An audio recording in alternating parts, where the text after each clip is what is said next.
So morning. So just before I start, I'd just like to thank everybody who's been following us on YouTube. It's had quite a good influence actually. We've got a camera crew from London coming up today to interview us later on this afternoon, so that should be interesting. So thank you everybody who's liked us and shared us. Obviously carrying on from the last couple of comments we've made about rats in Birmingham and rubbish and stuff like that.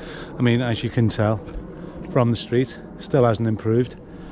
Funny enough, I was here 2 days ago and the binmen were here actually tidying up all this rubbish, and as you can see it's back again, and I'm not too sure if some of this was actual rubbish or just people littering, but as you can see, yeah, it's been quite bad. Now the reason why we're here in this street is for the last 2 weeks we've been doing some rodent control, and this time it's been mice on some of these properties along here. In fact, we're doing actually 3 of them all the way along here. Now we've mentioned about, obviously with rodents, about the growth in the population, the type of viruses that they produce, the amount of droppings they produce. You know, one rat will do 10 grams in dropping average each day. So you do the maths. Birmingham City Council now reckon we're sitting on 6 million rats, and I should imagine that's going to change in the next 6 weeks when the next breeding cycle's through.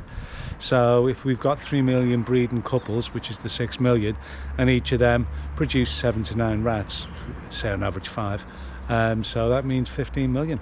That's some big numbers, very big numbers, and that's worst case scenario.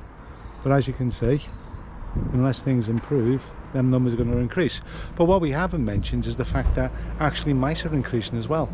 Normally rats will eat mice, obviously with them having some nice food from bins and stuff like that, they're not eating as many mice, and mice are on the increase as well, along with the other creatures, things like foxes and, you know, wildlife, wild birds, things like that, are all nicely on the increase because they've got a consistent food source. And when you've got a consistent food source, you're quite happy to settle down, have little babies and stuff like that. When things are hard and you haven't got a consistent food source, you're not in the mood to have a little more babies. So as you can imagine, this thing is having a massive effect overall.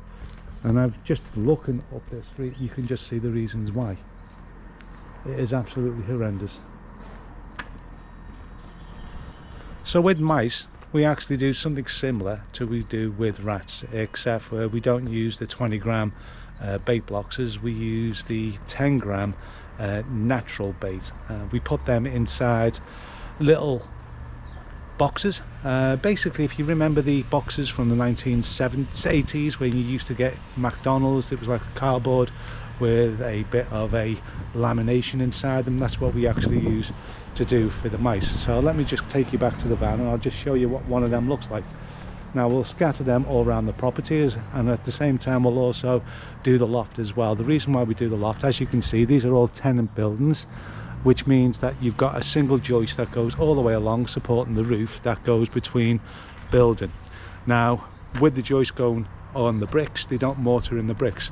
The reason why they don't mortar in the bricks, obviously it'll cause the wood to rot, and hence you get little gaps, which means mice can travel from one property to another.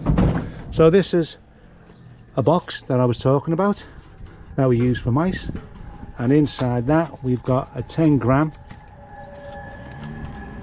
bait, fresh bait in there. So we'll put about 3 in each room, so living room, bedroom, etc., and at the same time bait the loft as well. So that's what we're going to be doing later on today.